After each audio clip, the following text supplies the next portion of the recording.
Hello students, welcome to the session.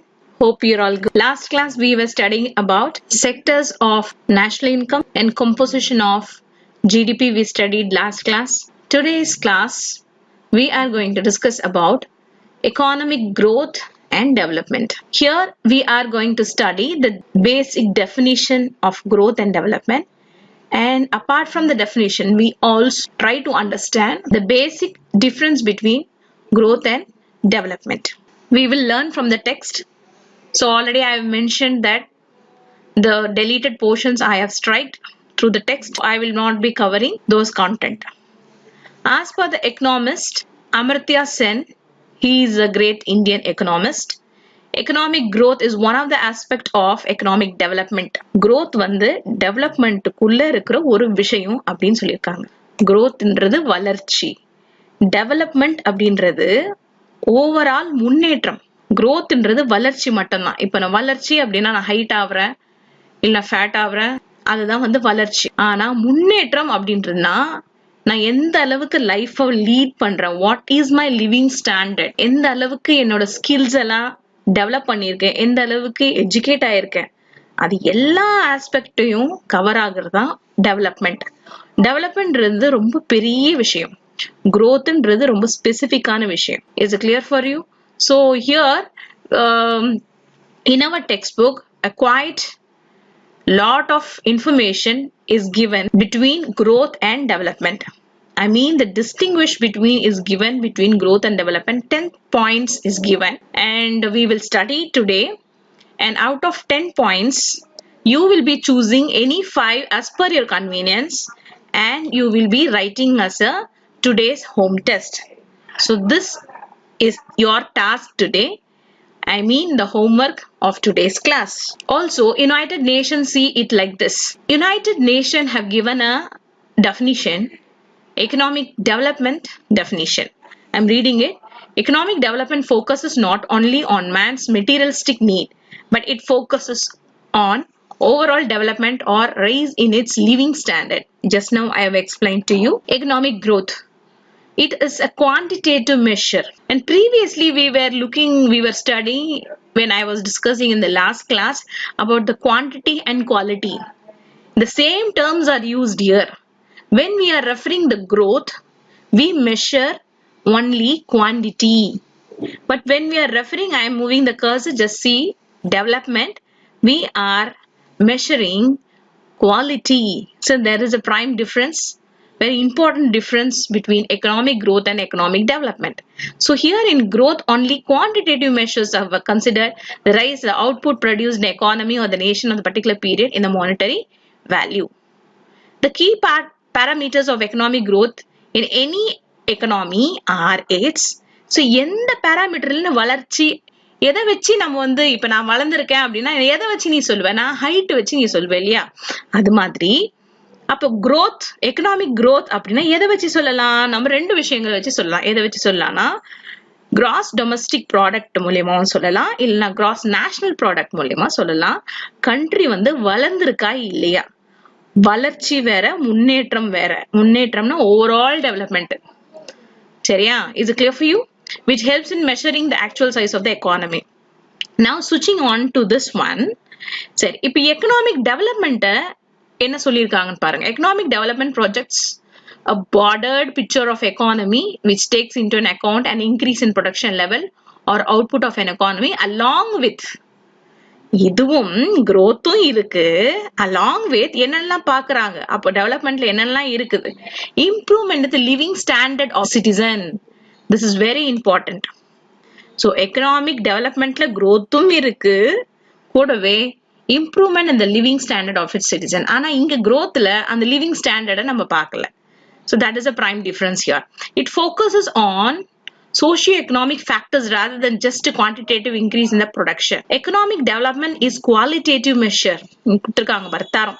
சரி, அப்ப தரம் எதெல்லாம் நம்ம வந்து தரம், இது தரமானது, இது வந்து ரொம்ப மேன்மையானது, மேன்மைப்படுத்தப்பட்டது அப்படின்னு எதை வச்சு சொல்றோம் அப்படின்னா, which measures improvement in the technology. Technology improvement இருக்கணும், லேபர் ரிஃபார்ம்ஸ் இருக்கணும், ரைசிங் லிவிங் ஸ்டாண்டர்ட், வாழ்க்கை தரம், ஒரு மக்களுக்கும் வாழ்க்கை தரம் முன்னேறி இருக்கணும். bordered institution changes in an economy. இதெல்லாம் இருந்தாதான் அது வந்து குவாலிட்டி நல்ல தரமா இருக்கு அப்படின்னு நம்ம சொல்லலாம். Okay, is it clear for you? And here we kept a criteria in which you can able to visualize the economic growth. What are that? Out of what you see, and you will find that there is an economic growth here, gross domestic product and gross national product. But come to this side, human development index. Human development index, ரொம்ப அழகான ஒரு concept, is apt tool to measure the real development of the economy. So your prime difference we have seen, and now the exact difference between the economic growth and development is given in the tabular column. Let us study and understand, and this will be your today's homework. 10 is given, 10 criteria you can differentiate the economic growth and economic development. You will be writing any 5. Out of a 5, first point I want everybody to write the definition. So out of 5, கண்டிப்பா definition தான் first point இருக்கணும். அதுக்கப்புறம் நீங்க இந்த 9 criteria basedல நீங்க வந்து 4 choose பண்ணிக்கலாம். Have I made myself clear? Yes. First one, definition and meaning. See, when you are writing a differentiate between, without writing a definition or meaning, that will not give a good impact in your difference between, because this one is the 5-mark question which is asked in the detail section, right? Definition and meaning we will see for economic growth, and we will see for economic development. Just now we saw it is a positive quantitative change in the output of an economy in a particular period of time during an economy.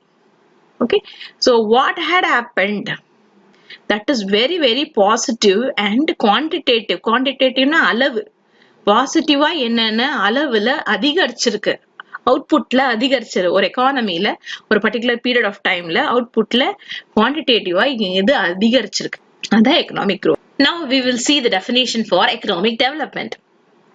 It considers the rise in the output in an economy. I mean, we are referring to the growth along with the advancement of human development index. Just now you have discussed human development index definition. It is given in the separate box. We will discuss it later. Which consider a rise of, see, idhula index, in the indexல என்னென்ன விஷயங்கள் இருக்கு. இண்டெக்ஸ்னா அது பார்த்தாலே தெரிஞ்சு என்னென்ன விஷயங்கள் அடங்கி இருக்கிறது தான் இண்டெக்ஸ். அப்ப ஹியூமன் டெவலப்மெண்ட்ல என்னென்ன விஷயங்கள் அடங்கி இருக்குன்னா, ரைஸ் இன் லிவிங் ஸ்டாண்டர்ட், வாழ்க்கை தரம் இன்க்ரீஸ் ஆயிருக்கு, அட்வான்ஸ்மெண்ட் இன் டெக்னாலஜி இம்ப்ரூவ் ஆயிருக்கு, ஓவரால் ஹாப்பினஸ், அந்த சந்தோஷம் இருக்கு பாத்தீங்களா, அது ரொம்ப ரொம்ப இம்பார்ட்டன்ட். அது இருக்கா? நம்ம கிட்ட பணம் இருக்கலாம், நிறைய விஷயங்கள் இருக்கலாம், ஆனா நம்ம கிட்ட சந்தோஷம் இருக்கா, ஹாப்பினஸ் இருக்கா, அந்த அந்த என்டையர் கண்ட்ரியே சந்தோஷமா இருக்கா அப்படின்ற ஒரு அளவு, ஒரு ஒரு இண்டிகேட்டர் தான் இந்த ஹியூமன் டெவலப்மெண்ட் இண்டெக்ஸ். இது புரிஞ்சுதா உங்களுக்கு? Right. I want everybody to write the first point without fail, the meaning or the definition. Sure. And from the rest of the 9 points you can choose as per your convenience. You can choose these 4 things. The 4 points may be small. I think you can choose these also. Concept. On what concept economic growth is based on? Economic growth is a narrower concept. ஒரு குறுகிய பாதையில அது பாட்டு ஓடிட்டு இருக்கு, அதுதான் narrower. Okay, economic development is a broader concept. அது ஒரு பெரிய விஷயம். இந்த broader conceptல தான் இந்த growthன்ற விஷயமே அடங்கி இருக்கு. அது ஒரு பெரிய விஷயம், right? Next, nature of approach. In what way we approach? So quantitative in nature already we have discussed. Here qualitative in nature. So this term you should keep in your mind. This is very easy for you. I think this one you can write it. Scope. Rise in parameters like, so you can see from these things you can able to tell the economic growth. So what are these things? What are the parameters? GDP, GNP, FDI, FFI, etc. Here economic development, in what is the scope? See, rise in life expectancy rate. நம்மளோட இப்ப இருக்க இந்தியனோட average life expectancy rate, I think you have studied in your 9th standard. அதாவது எவ்வளவு வருஷத்துக்கு வரைக்கும் வாழ முடியும் ஆன் அன் ஆவரேஜா நம்ம வந்து 65 இயர்ஸ் வரைக்கும் வாழ முடியும்னு சொல்றாங்க. அது இன்க்ரீஸ் ஆகணும். அதுதான் வந்து இதோட scope. Rise in life expectancy rate, infant improvement in literacy rate. இன்ஃபேண்ட்னா எல்லா குழந்தைங்களும் படிச்சிருக்கணும், அந்த ரேட் இன்க்ரீஸ் ஆகணும். Infant mortality rate and poverty rate. சரியா? இன்ஃபேண்ட் மார்டாலிட்டி ரேட்னா இன்க்ரீஸ் ஆகணும்னு அர்த்தம் கிடையாது, இது கம்மியா இருக்கணும். அதே மாதிரி பாவர்ட்டி ரேட்டும் கம்மியா இருக்கணும். ஸோ இந்த மாதிரி எல்லா விஷயங்களும் இருந்ததுன்னா அது எக்கனாமிக் டெவலப்மெண்ட்.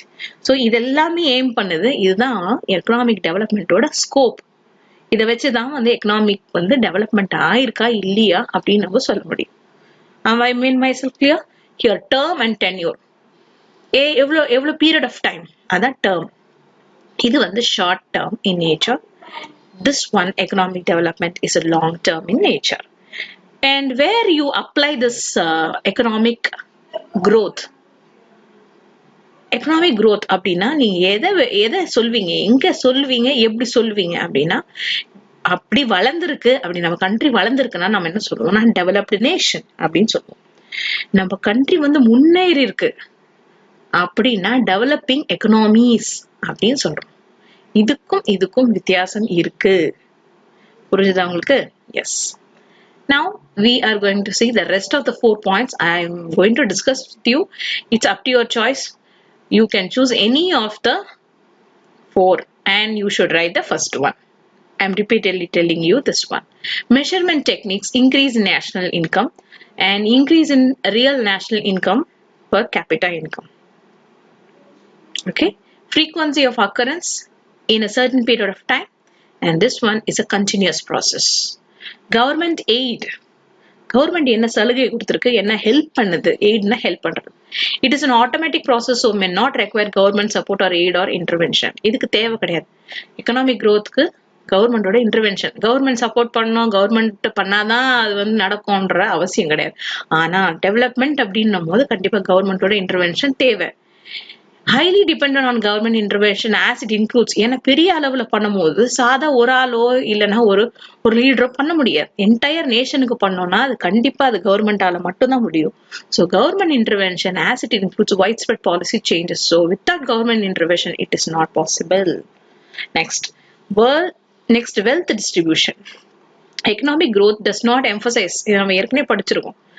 இப்போ வளர்ச்சி அப்படின்னா, நாடு வளர்ந்துருக்கு அப்படின்னா அதை வந்து எது குறிக்கல அப்படின்னா, it does not emphasize a fair and equal distribution of wealth and among all people. மக்கள் கிட்ட எவ்வளவு காசு இருக்கு, எவ்வளவு சொத்து இருக்கு அப்படின்னு அதை வச்சு நம்மளால கனெக்ட் பண்ண முடியாது. ஆனால் இது development, okay, it focuses on a balanced and equitable distribution of wealth among all individuals and tries to uplift the downgrade societies. அப்படி ஒரு கண்ட்ரி வந்து டெவலப்டு ஆயிருக்கு, டெவலப்மெண்ட் ஆயிடுச்சு, எக்கனாமி வந்து டெவலப்மெண்ட் ஆயிடுச்சு அப்படின்னா கண்டிப்பா அந்த வெல்த்ன்ற ஒரு விஷயம் எல்லா இண்டிவிஜுவலுக்கும் அது போய் சேர்ற மாதிரி நிறைய விஷயங்கள் நடந்திருக்கணும். அப்பதான் அந்த கண்ட்ரி வந்து எக்கனாமிக் டெவலப்மெண்ட் அடைஞ்சிருக்கு அப்படின்னு நம்ம சொல்றோம். So I have completed 10 points. Now here is a definition for human development index, and in 1990 Mohab ul Haq, a Pakistani economist at the United Nations, introduced the Human Development Index. I am just highlighting that. The Human Development Index is a composite index of life expectancy at birth, adult literacy rate, and standard of living, measured as a logarithmic function of GDP adjusted to purchasing power parity. So this is the definition given by this economist. You will be writing this definition if at all Human Development Index is asked for 2 marks. It's a question. It is there in your book bag. Human Development Index. So once again I repeat, what is a Human Development Index? It's a composite. ஒரு பெரிய ரொம்ப நிறைய விஷயங்கள் அடங்கிய இருக்க ஒரு விஷயம், அதான் composite index of. இதுல என்னென்ன இருக்கு, நிறைய இருக்கு. Life expectancy at birth. Here India climbed 1 spot to 130 out of 189 countries in the latest human development ranking released today by United Nations Development Program. India's HDI value for 2017. Todayன்றது அவங்க எப்போ print பண்ணிருக்காங்களோ அந்த date தான், இது கிடையாது, இது 2020. இது இந்த 2017ல நம்மளோட HDI வந்து இவ்வளவு இருக்கு, right? Which puts the country in the medium human development category between 1990s and 2017. India's HDI value increased from 0.427 to 0.640, has an increase of nearly 50% and an indicator of the country's remarkable achievement in lifting millions of people out of poverty. இந்த small increase வந்து நிறைய பேரை per 50% increase ஆயிருக்குன்னு சொல்றாங்க. நிறைய பேரை முன்னேறி இருக்காங்கன்னு அர்த்தம். எத்தனையோ பேர் படிப்பறிவு இல்லாம இருந்தாங்க, அவங்க எல்லாம் முன்னேறி இருக்காங்கன்னு அர்த்தம். Now India's HDI as per 2017 is 0.640. We don't know what is in 2020. It has not been published. Let us watch. I'll be discussing about the development path based on GDP and employment. ஒரு முன்னேற்ற பாதை எந்த பாதையில முன்னேற்றம் நடக்குது அப்படின்னா அந்த ரெண்டு பாதையை பத்தி நம்ம பேசுவோம். ஒண்ணு வந்து ஜிடிபி. ஏற்கனவே தெரியும், நம்ம படிச்சுட்டோம். ஜிடிபினா gross domestic product. நம்ம என்னென்னலாம் நாட்டுக்குள்ளேயே தயாரிச்சு goods and service market value of goods and service produced in a country during an economy normally an year அப்படின்னு நம்ம சொல்றோம். Is it clear? And one more path is based on the employment. So இந்த ரெண்டு பாத்துலயும் முன்னேற்றம் எப்படி இருக்கு, இந்த ரெண்டு பாதையிலும் போய் முன்னேற்றம் எப்படி இருக்குன்னு பார்க்க போறோம். அதுதான் இந்த paragraph. Have I made myself clear? In the development path of India, it first undertook the policy of closed trade. First நம்ம டெவலப்மெண்ட் பாதை வந்து இந்த ரெண்டு விஷயத்துல இந்த ரெண்டு பாதை வந்து க்ளோஸ்டா இருந்தது. இப்ப பாருங்க, this was to give a thrust to domestic industry. First அவங்க டெவலப்மெண்ட் பாதையில க்ளோஸ் பண்ணிட்டாங்க. ஏன் க்ளோஸ் பண்ணணும்? ஃபர்ஸ்ட் ட்ரேட் ஏன் வந்து க்ளோஸ் பண்ணணும்? அதாவது I am talking about the after independence, isn't it? Yes, first க்ளோஸ்டா இருந்தது. க்ளோஸ்டா இருந்த உடனேயும் என்ன ஆச்சுன்னா, நாட்டுக்குள்ள இருக்கிற இண்டஸ்ட்ரிக்கு ஒரு பிரஷர் வந்துருச்சு. தயாரிக்கணும், அதிகப்படுத்தணும் அப்படின்ற மாதிரி வாய்ப்புகள் அதிகமாயிடுச்சு. So this was to give a thrust to, வேணும்ட்டே தான் ஃபர்ஸ்ட் க்ளோஸ் பண்ணாங்க. ஃபர்ஸ்ட் புரியுதுங்களா உங்களுக்கு? This was to give a thrust to domestic industries and reduce dependence on foreign product and companies. So உங்களுக்கு தெரியும் இல்லையா, பிரிட்டிஷ் பாய்காட் பண்ணணும், பிரிட்டிஷோட ப்ராடக்ட்ஸை boycott பண்ணணும். அப்படி இண்டிபெண்டன்ஸ் டைம்ல அந்த மாதிரி தான் நம்ம இந்தியா நினைச்சிட்டு இருந்தோம். ஸோ ஃபர்ஸ்ட் எடுத்தோன்னு நம்மளோட டெவலப்மெண்ட் பாதையை என்ன பண்ணிட்டோம், நம்ம ரெண்டுத்தையும் க்ளோஸ் பண்ணிட்டோம். ட்ரேடை வந்து ஓப்பனா வைக்காம க்ளோஸ் பண்ணிட்டோம். இதனால உள்நாட்டுல உள்ள இருக்க டொமஸ்டிக் இண்டஸ்ட்ரீஸ்க்கு நிறைய வாய்ப்புகள் வந்தது. So trade and interaction with the outside world remained limited. ரொம்ப கம்மியாவே இருந்தது. அதாவது 1947ல இருந்து 1991 வரைக்கும் இந்த விஷயம் நடந்தது. இப்போ என்ன ஆச்சு, 1991ல என்ன ஆச்சுன்னா, ரொம்ப கண்ட்ரி வந்து ரொம்ப புவர் ஆயிடுச்சு. ரொம்ப பஞ்சம் வந்துடுச்சு நம்ம நாட்டுக்கு. நம்ம வந்து சோவியத்ல இருந்து அரிசி கப்பல்ல வந்து அவங்க வந்து ஹெல்ப் பண்ற மாதிரி ஆயிடுச்சு. நம்ம வாங்குற மாதிரி கூட கிடையாது, அவங்களா வந்து நமக்கு வந்து ஃப்ரீயா ஹெல்ப் பண்ணி கொடுக்கற மாதிரி ஆயிடுச்சு நம்மளுக்கு. அந்த மாதிரி நிலைமையில, ரொம்ப மோசமான நிலைமையில இருக்கும்போது 1991ல தான் ஒரு பெரிய புரட்சியும் ஒரு பெரிய மாற்றமும் உண்டாச்சு. அது என்னதுன்னு பார்க்கலாம். This outlook continued till 1991. அதுதான் இங்க சொல்லியிருக்காங்க. When India finally decided to open its border to free trade. இங்க பாருங்க, அழகா கொடுத்திருக்காங்க பாருங்க. Free trade and liberalized its economy by allowing foreign companies to enter the Indian economy. So first immediately after 1947, I mean the independence, the trade was closed. There was a policy to close the trade till it existed till 1991, and later India had made a new reform and new ideas have come, policies have made, and that policy is called as a free trade and liberalized and globalization. We will discuss now at later stage. Now, a thrust was given to employment. So far we were looking about the GDP. Now we will see about employment. A thrust was given to employment generation under the 5-year plan. This was to make up a rising population and lacking job to observe an increased workforce size. Rural development was also given importance in India for the importance constituent it was of Indian landscape. Okay, this is regarding about the employment. I think this is very clear for you. Poverty alleviation came as a corollary of rural development and a part of the development path of India. இப்போ முன்னேற்ற பாதையில இந்த விஷயம் ரொம்பவே அதிகமா செயல்பாட்டுக்கு வந்துச்சு. ஒண்ணு வந்து அதிகமா எம்ப்ளாய்மெண்ட் பண்ண ஆரம்பிச்சிட்டாங்க, நிறைய பேருக்கு வேலை வாய்ப்பு கிடைச்சது. இன்னொன்னு வந்து பாவர்ட்டி எலிவியேஷன். பாவர்ட்டினா வறுமை. வறுமை அப்படின்னா என்னது? பேசிக்கான விஷயம். அதாவது அவங்களுக்கு வந்து ஒரு நாளைக்கு 3 வேளைக்கான சாப்பாடு, தண்ணி, அப்புறம் ஷெல்டர், இது இல்லாதவங்க தான் பாவர்ட்டில இருக்காங்க நம்ம சொல்ல முடியும்.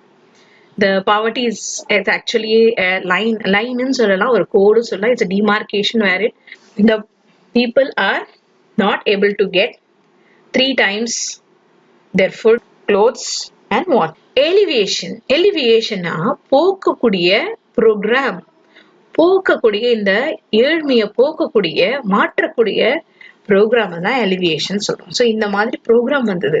Game as a corollary rural development or path of development. So முன்னேற்ற பாதையில இந்த விஷயம் வந்ததுனால நிறைய பேர் பாவர்ட்டில இருந்து மேலே எழும்பி வந்தாங்க. India inherited a poverty-stricken economy from the British rule, which had destroyed its resources base completely. உங்களுக்கு தெரியும், பிரிட்டிஷ் நம்ம கிட்ட இந்தியாவை கொடுக்கும் போது இந்தியால இருக்கிற எல்லா ரிசோர்ஸையும் அவங்க எடுத்துட்டு போயிட்டு பிறகுதான் இந்தியாவை நம்ம கிட்ட திருப்பி கொடுத்துருக்காங்க. சோ அப்போ அந்த எக்கானமி என்ன லெவல்ல இருக்கும்? ரிசோர்சஸே இல்ல, எல்லாத்தையும் சுரண்டியாச்சு, எல்லாத்தையும் தூக்கிட்டு போயாச்சு.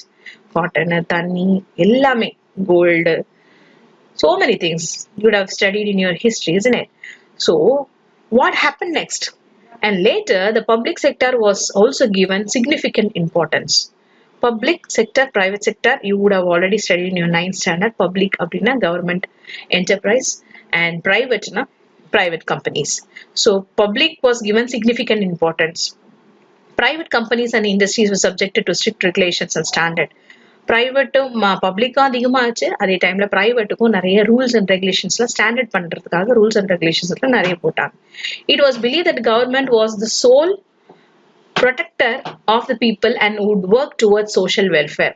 ஸோ முக்கியமா நம்ம யாரை பார்க்கணும் அப்படின்னா, கவர்மெண்டோட ரோல் இல்லாம கண்டிப்பா இந்த டெவலப்மெண்ட் நடக்கிறதுக்கு சான்ஸே இல்லை. India has sustained a rapid growth of GDP for most of the last 2 decades. Decadesனா 10 வருஷம், 2 decadesனா 20 வருஷம்.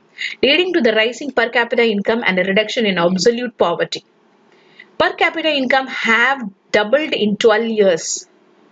So 12 வருஷத்துல இந்தியா நிஜமாவே நல்ல ஜிடிபில நிறைய இம்ப்ரூவ்மெண்ட், அதே டைம்ல பர் கேபிட்டா இன்கம்லயும் அதிகமான ஒரு டெவலப்மெண்ட், அதாவது 2 மடங்கு உயர்ந்துற மாதிரி இருக்கு. இன் per capita income placing India just inside the middle economy income country category. Last year would have studied middle income, low income and a high income country category அப்படின்னு படிச்சிருப்பீங்கல்ல. So இந்த மாதிரி நம்ம வந்து லோ இன்கம் கேட்டகரியில தான், country கேட்டகரியில தான் இருந்தோம். ஆனா இந்த நிறைய ஸ்கீம்ஸ், இந்த பாதைகள்லாம் நிறைய மாற்றங்கள் வந்ததுனால நம்ம லோல இருந்து மிடில் இன்கம் கேட்டகரியில, கண்ட்ரி கேட்டகரியில வந்துட்டோம். Life expectancy at birth is 65 years and for 44% of the children under 5 are malnourished. The literacy rate for the population aged 15 years and above is only 63% compared to 71% figure for a low middle income countries. Okay, so there is a small difference between a middle income country and a lower middle income countries. India has followed a different path of development from many other countries. So India வந்து அந்த பாதை வந்து என்னென்ன முன்னேறின கண்ட்ரீஸோட பாதையே இந்தியாவும் கொஞ்சம் கொஞ்சம் follow பண்ண ஆரம்பிச்சது. So next is factors supporting Indian development. A fast growing population of working age. சரி, ஃபேக்டர்ஸ் சப்போர்ட்டிங் இந்தியன் டெவலப்மெண்ட் அப்படின்னா என்ன? ஃபேக்டர்ஸ்னா என்னென்ன விஷயங்கள், என்னென்ன அம்சங்கள் அப்படின்னு நம்ம சொல்லலாம். சப்போர்ட்டிங் இந்தியன் டெவலப்மெண்ட், இந்த மாதிரி இந்தியா முன்னேறதுக்கான நம்ம கிட்ட என்ன விஷயங்கள் இருக்கு, என்ன விஷயங்கள் சப்போர்ட் பண்ணுச்சு அப்படின்னு பார்த்தோம்னா, first, so I will be discussing, I will be highlighting the important points, make a note of it. A fast growing population of working age. இப்ப நீங்க பாத்தீங்கன்னா ஒர்க்கிங் ஏஜ் அப்படின்னு கொடுத்துருக்காங்க. What is working age? You know what is working age? Working ஏஜ்னா என்னது? 18ல இருந்து சொல்லுங்க, லாஸ்ட் இயர் படிச்சீங்கல்ல, can you able to recall? 18 to 60 is the working age. இதுதான் வந்து நம்ம வேலை செய்யக்கூடிய எபிலிட்டி உடையக்கூடிய ஒரு வயசு, அதுதான் ஒர்க்கிங் ஏஜ். ஆனா இந்த 18 to 16 இருக்கிற பாப்புலேஷன் வந்து ஜாஸ்தியா இருக்கு. அதுதான் இந்தியாவோட speciality. when you take China and Japan, இங்க வந்து அந்த ஒர்க் ஃபோர்ஸ் ஏஜ் அப்படின்ற விஷயம் வந்து ரொம்ப ரொம்ப கம்மி. அங்க வந்து யார் அதிகமா இருக்காங்கன்னா 60 வயசுக்கு மேல அதிகமா இருக்காங்க, 18 வயசு கீழே இருக்கிறவங்க அதிகமா இருக்காங்க. அதனால இந்த ஒர்க் ஃபோர்ஸ் அப்படின்றது இந்தியால தான் அதிகமா இருக்கு. அது வந்து நமக்கு வந்து ஒரு பெரிய ஒரு இம்பார்ட்டன்ட் ஃபேக்டர் இல்லையா? ஒர்க் அப்படின்னு இருந்ததுன்னா ப்ரொடக்ஷன் நடக்கும், ப்ரொடக்ஷன் அதிகமா இருந்ததுன்னா எக்கானமியும் இன்க்ரீஸ் ஆகும். Is it clear for you? there are 700 million Indians under the age of 35. நீங்க பாருங்க. so 35, இது நம்ம 60 கூட போக வேண்டாம், 35 வயசு கம்மியா இருக்கிறவங்க இந்தியால எத்தனை பேர் இருக்காங்கன்னா 700 million.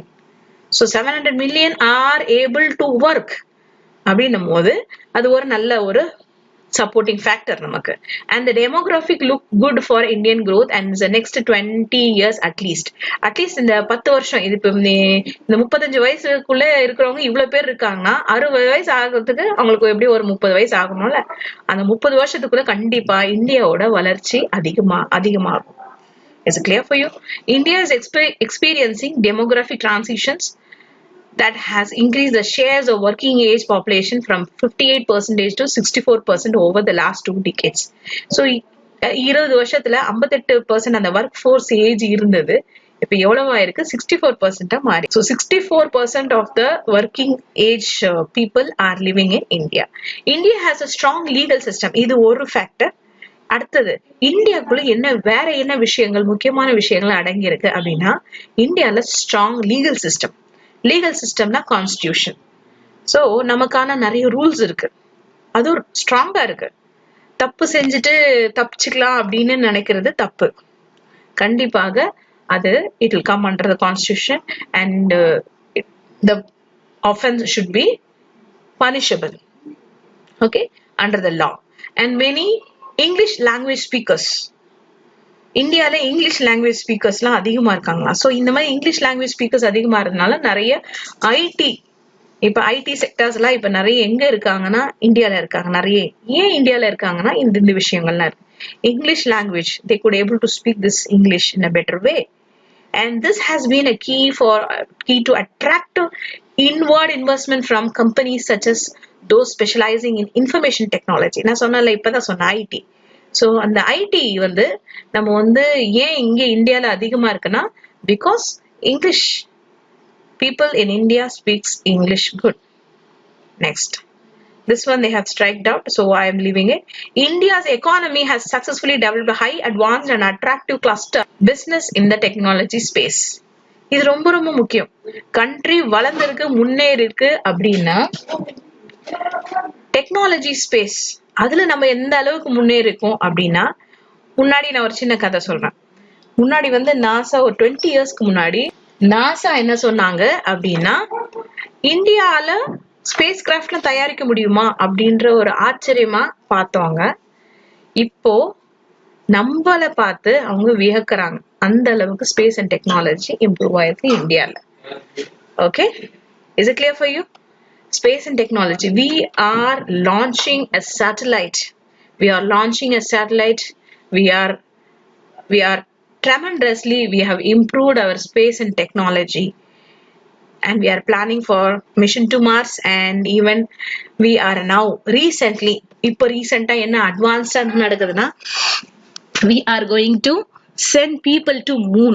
For example, witness the rapid emergence of Bangalore as a hub for global software business. So ஒரு சின்ன எக்ஸாம்பிள், அப்படி நம்ம கண்ட்ரி வந்து இந்த அளவுக்கு ஐடில வளர்ந்துருக்கு, இந்த அளவுல டெவலப்மெண்ட் ஆயிருக்குன்னா ஒரு சின்ன எக்ஸாம்பிள் சொல்லியிருக்காங்க. எதை வச்சு சொல்லியிருக்காங்கன்னா, பெங்களூரை வச்சு சொல்லியிருக்காங்க. பெங்களூர்ல இப்ப நீங்க பாத்தீங்கன்னா full and full software industries தான். உங்களுக்கு ஒண்ணு தெரியுமா, இந்தியா தான் சாஃப்ட்வேரை அதிகமா தயாரிக்கிற ஒரு, ஓகே, அதிகமா தயாரிச்சு 950 கண்ட்ரீஸ்க்கு நம்ம எக்ஸ்போர்ட் பண்றோம். எக்ஸ்போர்ட்லயே நம்ம அதிகமா லாபம் வர்றது நமக்கு சாஃப்ட்வேர் மூலியமா தான் வருது. சோ இப்ப தெரிஞ்சிச்சு அவங்களுக்கு பெங்களூர் வந்து ஒரு பெரிய ஹப் அப்படின்றோம். External economies of scales have dependent their competitive advantages in many related industries. Now, so last but not least, we are going to study growth of GDP and economic policy. இந்த வளர்ச்சி அப்படின்னு நம்ம பார்க்கறோம்னா இந்த வளர்ச்சிக்கான திட்டங்கள் என்ன? திட்டங்கள் தான் நம்ம பார்க்க போறோம். திட்டங்கள்னா பாலிசிஸ். யார் போட்டா இந்த பாலிசிஸ்? யார் போட முடியும்? கவர்மெண்டால மட்டும் தான் போட முடியும். Many economic policies have been framed by the government of India since independence. இண்டிபெண்டன்ஸ்ல இருந்து நிறைய விஷயங்கள், நிறைய பாலிசி கவர்மெண்ட் ஃப்ரேம் பண்ணிருக்காங்க. For increasing rate of economic growth and economic development.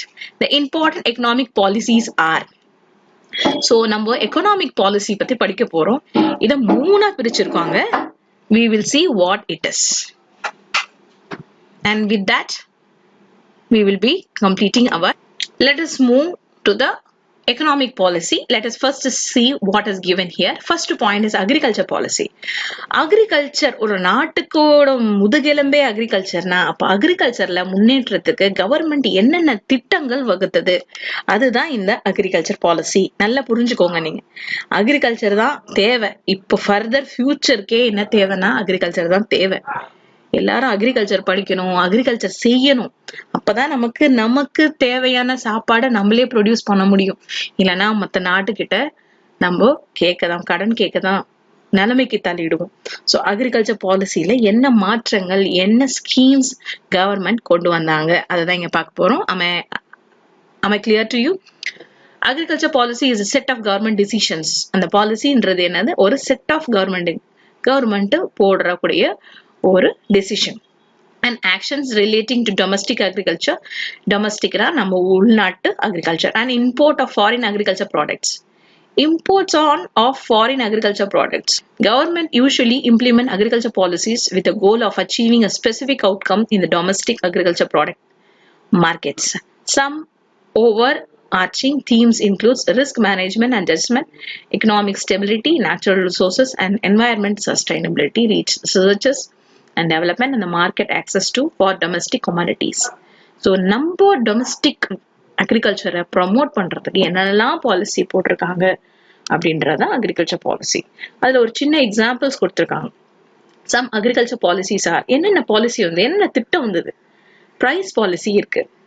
இந்த திட்ட பிரகாரம் உன் இஷ்டத்துக்கு பிரகாரம் நீ டிட்டர்மின் பண்ண முடியாது. இவ்வளவு வைக்கணும், அவ்வளவு வைக்கணும் அப்படின்னு கவர்மெண்ட் அதுக்கு என்ன பண்ணுவாங்க, எங்க கிட்ட கொடுங்கன்னு சொல்லி அவங்க ஒரு பொருளுக்குமே ஒரு அக்ரிகல்ச்சர் ப்ராடக்ட்ஸ்க்குமே அவங்க ஒரு பிரைஸ் நிர்ணயம் பண்ணுவாங்க. அது பேர் தான் price policy. Land reform policy.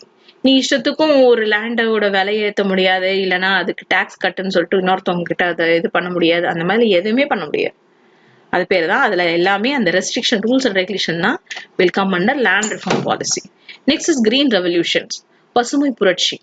இதுவும் ஒரு பாலிசி தான். இந்த திட்டம் மூலியமா என்ன ஆச்சுன்னா பசுமை புரட்சி நம்ம காமராஜர் பீரியட்ல இருக்கும்போது பசுமை புரட்சி. அப்போ நிறைய விஷயங்கள், நிறைய அக்ரிகல்ச்சருக்காக ரிசர்ச்ல நிறைய பண்ணி நம்மளோட அக்ரிகல்ச்சர் எப்படி முன்னேற்றணும் அப்படின்னு செஞ்ச விஷயம் தான் இந்த green revolution. Okay. Irrigation policy. Irrigation பாலிசினா இரிகேஷனை தண்ணி சப்ளை பண்றது. இப்போ கர்நாடகாவும் நமக்கும் உள்ள ஒரு டீலிங் இருக்கு. இந்த டீலிங் யார் போட்டது?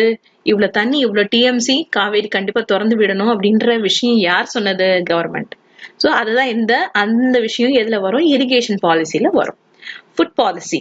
ஃபுட் இப்படிதான் தயாரிக்கணும், இப்படிதான் ப்ராசஸ் பண்ணணும், இவ்வளோ நாள் கழிச்சு அதை எக்ஸ்பைரி ஆகணும், இவ்வளோ விலை அப்படின்னு சொல்றது யாரு? Government. Government policy. Right. Agriculture labour policy. அதே மாதிரி வேலை செய்யறவங்களுக்கும் அடிமையா இருக்கக்கூடாது, அவங்களுக்கான சம்பளத்தை கொடுக்கணும், கரெக்டான அவங்களுக்கான சலுகைகள் கொடுக்கணும் அப்படின்ற ஒரு பாலிசியை உருவாக்குறது தான் இந்த agriculture labour policy. And cooperative policy. கூட்டு செஞ்சு ஒரு தொழில் நடத்தலாம் அப்படின்னு சொல்றது cooperative policy. So these are the examples of agriculture policy. Let us move on to the industrial policy. அப்போ இண்டஸ்ட்ரி வளர்றதுக்கு அக்ரிகல்ச்சர் வளர்ந்தா மட்டும் போதுமா? இண்டஸ்ட்ரியும் வளரணும், செகண்டரி செக்டரும் வளரணும் இல்லையா? இண்டஸ்ட்ரி டெவலப் பண்றதுக்கு என்னென்ன பாலிசி போட்டிருக்காங்க இந்தியால? Let us see now. Industrial development is a very important aspect of any economy. It creates employment. So industry மூலியமா தான் அதிக வாய்ப்புகள், வேலை வாய்ப்புகள் வரும். வேலை வாய்ப்பு வந்தாதான் ஒரு பொருளாதாரம் முன்னேறும், ஒரு வாழ்க்கை தரம் முன்னேறும். நீ அவனுக்கு ஒரு டிவி கொடுக்கற, என்ன ஒரு மிக்ஸி கொடுக்குற அப்படின்னா அவன் வாழ்க்கை முன்னேறாது. அவனுக்கு ஒரு வேலை கொடுத்துட்டனா கண்டிப்பா அவனோட வாழ்க்கை முன்னேறும். So employment is very important. Promotes research and development, leads to modernization, ultimately makes the economic self-sufficient. In fact, industrial development even boosts the other sectors of economy like the agriculture sectors, new farming technologies and service sectors. So not only they have implemented industrial policy, they have also promoted service sector policy. Several industrial policies in 1948, the industry policy on large scale industry, example textile industry policy, இதுவும் ஒரு examples கொடுத்துருக்காங்க. என்னென்ன industrial policy? Textile industry பாலிசின்னு அப்படின்னா எந்த இடத்துல textile industry வைக்கணும், எவ்வளோ வந்து பொல்யூட்டட் வாட்டரை டிஸ்சார்ஜ் பண்ணணும், எப்படி டிஸ்சார்ஜ் பண்ணணும், என்னென்ன ரூல்ஸ் அண்ட் ரெகுலேஷன், அந்த டெக்ஸ்டைலை எவ்வளோக்கு இம்போர்ட் பண்ணணும், எந்த அளவுக்கு கவர்மெண்ட் கிட்ட எந்த பிரைசிங்ல கொடுக்கணும், இதெல்லாம் வந்து சொல்றதுதான் டெக்ஸ்டைல் இண்டஸ்ட்ரி பாலிசி. அதே மாதிரி sugar industry policy, price policy of industrial growth and small scale industry policy and industrial labour policy. So சிறு குறு தொழில் செய்யறவங்களுக்கான ரூல்ஸ் அண்ட் ரெகுலேஷன்ஸ், அதுக்கான சலுகைகள் தான் இந்த industrial policy. And industrial labour policy. Labour பாலிசினா அந்த வேலை செய்யறவங்களுக்கு என்னென்ன சலுகைகள் இருக்கு, அவங்கள வந்து அடிமைப்படுத்தக்கூடாது, அவங்களுக்கான சுதந்திரம் என்ன, எந்த லிமிட் வரைக்கும் அவங்க வந்து வேலை செய்யணும், இதெல்லாம் பத்தி இந்த இண்டஸ்ட்ரியல் லேபர் பாலிசி டிஸ்கஸ் பண்ணேன். Is it clear for you? Now this is a very very important, this concept you will learn in your higher secondary when you are studying in the 11th and 12th standard. இது வந்த பிறகுதான் வந்து நம்ம இந்தியாவே வந்து கொஞ்சம் முன்னேறிக்கான வாய்ப்புகள் ஜாஸ்தியாச்சு. அது என்ன விஷயம்? New economic policy. நான் சொன்னேன்ல, ஆஃப்டர் 1947 இந்தியா ரொம்ப மோசமான கண்டிஷன்ல இருந்தது, ரிசோர்ஸே கிடையாது, க்ளோஸ்டு ட்ரேடா இருந்தது. 1990ல தான் என்ன பண்ணாங்க, எல்லாரும் சேர்ந்து கவர்மெண்ட் என்ன செஞ்சது, ஒரு பாலிசி போட்டாங்க, ஒரு பெரிய ரிஃபார்மே நடந்தது. அது பேரு எக்கனாமிக் ரிஃபார்ம். ஓகே, இந்த எக்கனாமிக் ரிஃபார்ம் பேரு எல்பிஜி. இந்த எல்பிஜி வந்து நீங்க கெமிஸ்ட்ரியில படிப்பீங்க, லிக்விஃபைட் பெட்ரோலியம் கேஸ், அதாவது எரிபொருள். உங்க வீட்டுல இருக்க எல்பிஜி கிடையாது, இது எக்கானமில வர எல்பிஜி. ஸோ இதுக்கான எக்ஸ்பான்ஷன் என்ன? எல்னா liberalisation, P privatization and G for globalization model. இது என்னது? LPG, liberalization, privatization, globalization. So until 1990 we had a closed trade, and after 1991 only we had open trade. அப்படின்னா என்ன அர்த்தம்னா, ஓப்பன் ட்ரேட்னா நிறைய பவுண்டரிஸ் ஓப்பன் பண்ணிட்டாங்க government, நிறைய rules and ரெகுலேஷனை break பண்ணிட்டாங்க. நிறைய ஃபாரின் கண்ட்ரீஸை வாங்க, எங்க கூட வாங்க, எங்க நாட்டுக்கு வாங்க, எங்க நாட்டுல வந்து நீங்க உங்க கம்பெனி லான்ச் பண்ணுங்க, எங்க ஆளுங்களுக்கு வேலை கொடுங்க, அந்த மாதிரி நிறைய ரெக்வஸ்ட் பண்ண ஆரம்பிச்சிட்டாங்க. So many companies of multinational company have entered into India. அப்படி வரும்போது அவங்களுக்கான அந்த டாக்ஸ், அவங்களுக்கான அந்த சில ரெஸ்ட்ரிக்ஷன்ஸ் எல்லாம் வச்சிருப்பாங்கல்ல, அதெல்லாம் என்ன பண்ணாங்கன்னா அதெல்லாம் வந்து ரிலாக்ஸ் பண்ணிட்டாங்க. சரியா? இப்போ வந்து நான் வந்து ரொம்ப ஸ்ட்ரிக்டா இருக்கிறேன். ஓகே, நான் வந்து உங்களுக்கு வந்து ஒரு நாளைக்கு கண்டிப்பா நீங்க வந்து இதை செஞ்சுட்டு வரணும் அப்படின்னு சொல்லிட்டு நான் வந்து ஸ்ட்ரிக்டா சொல்றேன். நீங்க என்ன பண்றீங்க?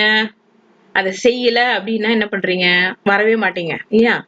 ஆனா சரி பரவாயில்ல நீங்க வாங்க அப்படின்னு நான் ஒரு லிபரலா உங்களுக்கு கூட ஃப்ரீயா, சரி நீங்க வந்தீங்கன்னா நான் உங்களுக்கு இந்த இது தரேன், இல்லைன்னா நான் வந்து ஒரு ப்ரெசன்டேஷன் கொடுக்குறேன், இல்லைன்னா நான் வந்து உங்களுக்கு வந்து பிடி பீரியட் அலோவ் பண்றேன் அப்படின்னு நான் சொன்னேன்னா நீங்க கண்டிப்பா வருவீங்க. This is what you call is a liberalisation. கொஞ்சம் கொஞ்சம் அந்த ரூல்ஸ் அண்ட் ரெகுலேஷன், ஸ்ட்ரிக்டா ஃபாலோ பண்ற ரூல்ஸ் அண்ட் ரெகுலேஷன்ஸை கம்மி பண்றது தான் லிபரலைசேஷன். How I made myself clear? Next, privatisation. பிரைவேட்டைசேஷன்னா நிறைய விஷயங்கள் கவர்மெண்ட் கிட்ட நடக்குது. கவர்மெண்ட் கிட்ட நடக்கும் போது அது வந்து ஒழுங்கா நடக்கிறது கிடையாது. நீங்களே பார்த்திருப்பீங்க, நிறைய விஷயங்கள் கவர்மெண்ட் ஆபீஸ்ல நடக்கிறது கொஞ்சம் நமக்கு வந்து மனசு கஷ்டமான விஷயம் தான். அது சரியா நடக்கல. அதனால என்ன பண்றாங்க, இந்த கவர்மெண்ட் செக்டரே, இப்ப கவர்மெண்ட் ஒரு பெரிய கம்பெனி வச்சிருக்காங்கன்னு வச்சுக்கோங்களேன், அந்த கவர்மெண்ட் கம்பெனில இப்போ அந்த டாய்லெட்டோ இல்லைன்னா அந்த இருக்கிற அந்த சானிடேஷன் பண்ற ஆளுங்களை வச்சாங்கன்னா they will not do their work properly. அதை என்ன பண்ணிடுறாங்க, அப்படியே தூக்கி அந்த பொறுப்பை வந்து பிரைவேட்டுக்கு கொடுத்துடுறாங்க. பிரைவேட் கொடுத்த உடனே பிரைவேட் காரன் என்ன பண்றான், ஒரு நிறைய பேரை ஆளை சேர்த்து அவன் கொடுக்குற கொஞ்சம் சேலரியிலேயே அந்த வேலையை ரொம்ப சின்சியரா செய்யக்கூடிய வேலையை அவன் சீரா செஞ்சிடறான். ஸோ இந்த மாதிரி கவர்மெண்ட் வந்து பிரைவேட்டைசேஷனா ஆயிடுச்சு, நிறைய விஷயங்களை பிரைவேட்க்கு கொடுத்துடுச்சு. அண்ட் குளோபலைசேஷன் அப்படின்னா நம்ம பொருளை ஒரு இன்டர்நேஷனல் ஸ்டாண்டர்டுக்கு கொண்டு வந்து அதை உலகம் முழுக்க விற்கிறது தான் குளோபலைசேஷன். அதே மாதிரி குளோபலைசேஷன் அப்படின்னா அவங்களோட பொருளை நம்ம வாங்கிட்டு நம்மளோட பொருளை அவங்களுக்கு கொடுக்கறது. It is actually mutual sharing of knowledge, products, service, goods and service அப்படிதான் சொல்றது தான் இந்த கான்செப்ட் பேரு குளோபலைசேஷன். ஓவரால் உலகம் ஃபுல்லா நம்ம வந்து நம்மளோட ஐடியாஸ், நம்மளோட நாலேஜ், நம்மளோட ப்ராடக்ட்ஸ், நம்மளோட கூட்ஸ், நம்மளோட சர்வீஸை எக்ஸ்சேஞ்ச் பண்றதுதான் குளோபலைசேஷன். ஸோ இந்த 3 டேர்மும் ரொம்ப ரொம்ப இம்பார்ட்டன்ட். இது பேரு லிபரலைசேஷன், பிரைவேடைசேஷன், குளோபலைசேஷன் மாடல். இந்த 3 விஷயங்களுமே எதுல இருந்ததுன்னா இந்த நியூ எக்கானமி பாலிசி 1991ல இருந்தது. இங்க வந்து பிகினிங் ஆஃப் 1990 கொடுத்துருக்காங்க, ஆனா எக்ஸாக்ட் இயர் வந்து 1991. You keep this in your mind because there will be one more question. New economy policy was launched in 1991 அப்படின்னு கேட்பாங்க. So keep that in your mind. So these economic reforms have influenced the overall economic growth of the country in a significant manner. அப்படின்னா என்னது significant mannerனா ஒரு பெரிய milestone மாதிரி ஒரு பெரிய மாற்றமே உருவானது காரணம் இந்த எக்கனாமிக் ரிஃபார்ம், இந்த LPG. Once again I will repeat, I am repeating: liberalization, privatization, globalization. So I think I have completed the entire chapter. With this I would like to end the session. I hope this class would have given you a clear idea about economic growth, economic development, and what are the development based on GDP and employment. We have also learned about so many policies that have government has launched after independence: agriculture policy, industry policy, and new economic policy. So with this we are completing our chapter and also our class of today's session.